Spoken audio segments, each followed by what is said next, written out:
So who would have thought that, I mean, a lot of people did assume that even though if we did like Ragnar, or even if you didn't, he didn't deserve to die as a person. But in order for Canute to evolve as a king, a lot of people, even if it hurt them to admit, said, you know what, him being out of the picture probably will let Canute actually start acting like a king, kind of man up and be the person that he needs to be. But who would have expected it wasn't just going to be Ashlad's very brutal push that would transition a innocent and young man into a more fierce and very inspiring leader would be the drunken priest. I did not see that coming, but it is a very nice twist, I have to say. This episode and the whole essence of love and just the path of a king, I didn't know I wanted this. I thought what I wanted was Torkil and Thorfinn's battle and seeing whatever drama and family relationship would pop up there. And what I got was that, but then they added in this twist of the essence of love, giving closure to Ragnar's death and just everything like that, and holy shit.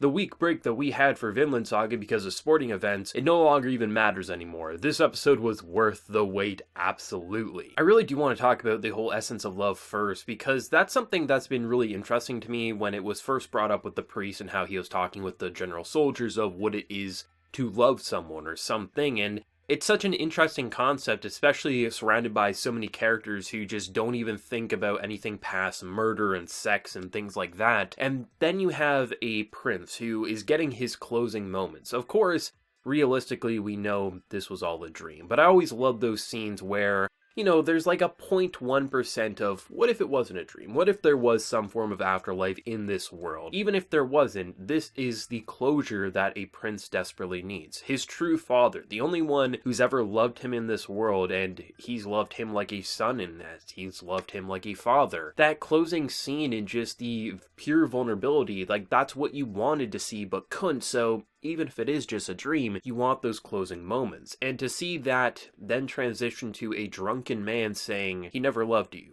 That's discrimination. Like, on one hand, you want to get mad, but then you just, at least I know I did, I just wanted to hear him out. I know the priest kind of has like a 50-50 split on whether people like him or hate him. I'm kind of like slightly above neutral for him. Like, he's just such a wild character that I didn't know what his purpose would be. He's been tagging along for so long. So I imagined he'd be more than just the drunken comedic relief, and to no one's surprise, he absolutely became something so much more. And the idea that he's explaining love as like, no one on this earth can love something. Look at what we see. We see murder, we see violation. There's nothing loving here. What he felt for you, he definitely cared about you more than himself, but how can you love him? They start talking about like the snow or the sky, the earth in general, that is love, but once it starts getting tainted because, you know, God basically abandoned them because of everything that's happened, because men just decided to abandon all faith, it's like interesting. Like the twist that they took with religion and how it kind of ties into love, I was like, okay, they're definitely going to go the path of making Canute the very religious barbaric king. Like that's how I thought he was going to go, and I thought he was going to stab Bjorn there. I thought he was going to pull the sword and like that would be his transition, but instead he just grabbed his face and he basically did a loving gesture despite thinking love can't exist on this world, and you can tell that this is the beginning, Prince Canute becoming King Canute. It really is the transition period, and the inspiring that you stop a drunk from wanting to drink because he just saw a miracle is insane to me. Like, you can definitely tell that there's no way in this time period for a king to not get his hands dirty. I don't think is possible. Canute's gonna kill. He's gonna tell people to kill, right? But he's definitely gonna be different than his father, that old crazy bastard of a king who even wanted to kill his own son. But the whole idea of Canute's character has always been so fascinating. In fact, it's been one of the most interesting elements this series has going for it, of what's gonna happen. He'll stay innocent and get killed, or he will start becoming what everyone else is in this world, some form of killer. And there's no such thing as a just killer, right?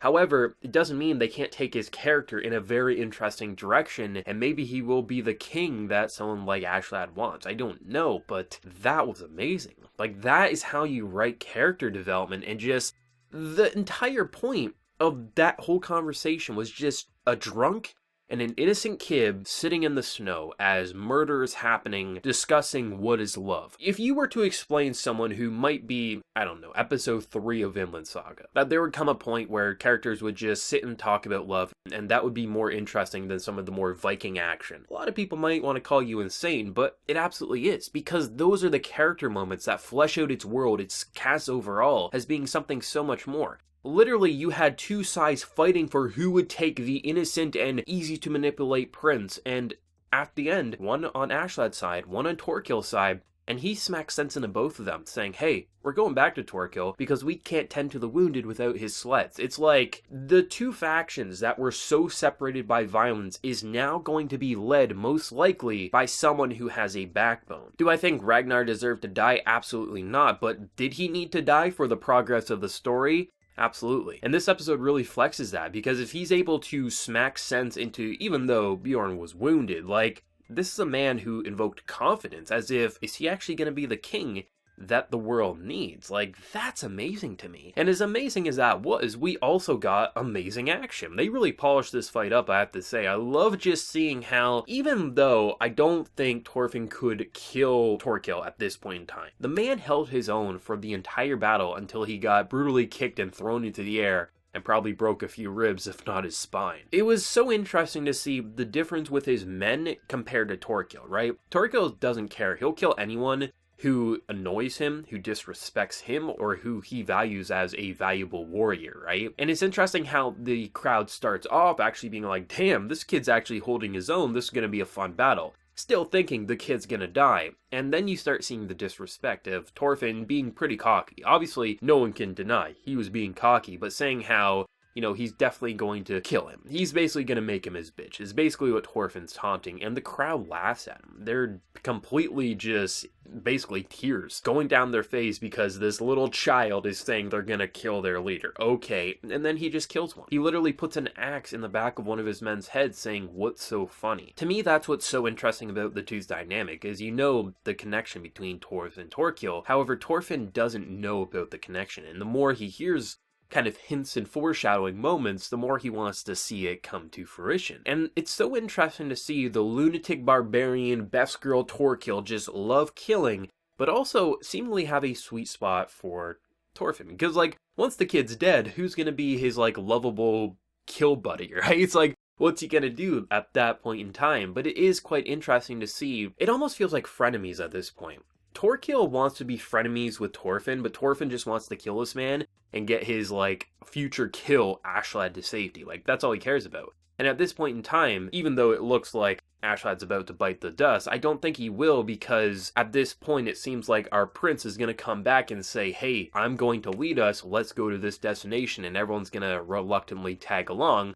Or then again, maybe some people will die before we get there, right? To me, it's so interesting to see, like, it's so pretty to watch the animation and see how far Thorfinn has come since the early days, or even his previous battle with Torkil. He realizes that if he goes for certain sections on Torkil's body, he's just going to end up like he did before. Dislocated his shoulder, basically left for dead, and having to swim back and put his soldier back into place before he starts marching along with Ashlad's company, right? That's what I love, is how they kept transitioning back and forth. We'd focus a little bit on the action, see the personal story at play there, go back to the essence of love. Back and forth, back and forth, back and forth. And in some cases, that would be a negative directing choice, being like, okay, you're just not keeping the focus long enough on one thing at a time, and then we lose focus. But with this episode of Vinland Saga, what we got was actually, even though they were two separate stories, they linked up together, about the brutality of man and how there's no love in this world, it's all violence, and men cast away gods so long ago, and then you kept transitioning back and forth between the brutality of the fights, and even sometimes the fights basically a footstep away from the prince and the priest. And then you just kept seeing the dialogue mix and match into one elegant story, that by the end of the episode, what you witness is Thorfinn basically almost dead.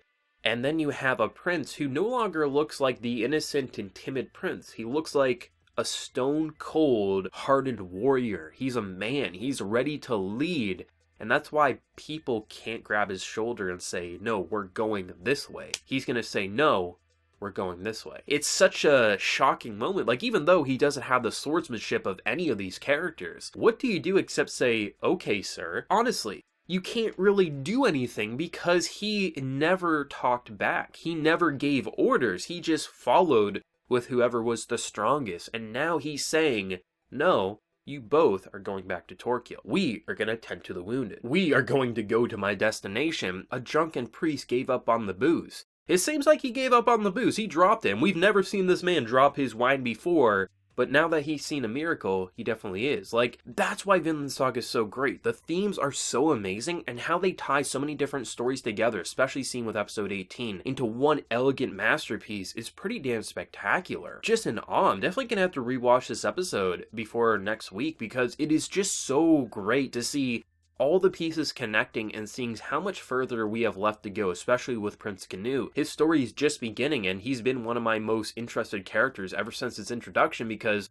where would the timid prince go? Would he die, or would he become something? And he's clearly becoming something, and I don't know where he's gonna go, but he's not just relying on religion, he's seemingly abandoning that in a lot of ways and saying, we will make paradise for ourselves, and that's amazing storytelling. Great episode, honestly fantastic, and one of my favorite of Vinland Saga for sure. What did everyone think? For manga readers or anime originals, whatever you're feeling, do let me know, because this is a crazy episode, and I imagine a lot of people have some thoughts on it. If you did enjoy this video, be sure to drop a like, and also hit that subscribe button if you have any news. So until next time, everyone, please take care and have a good one.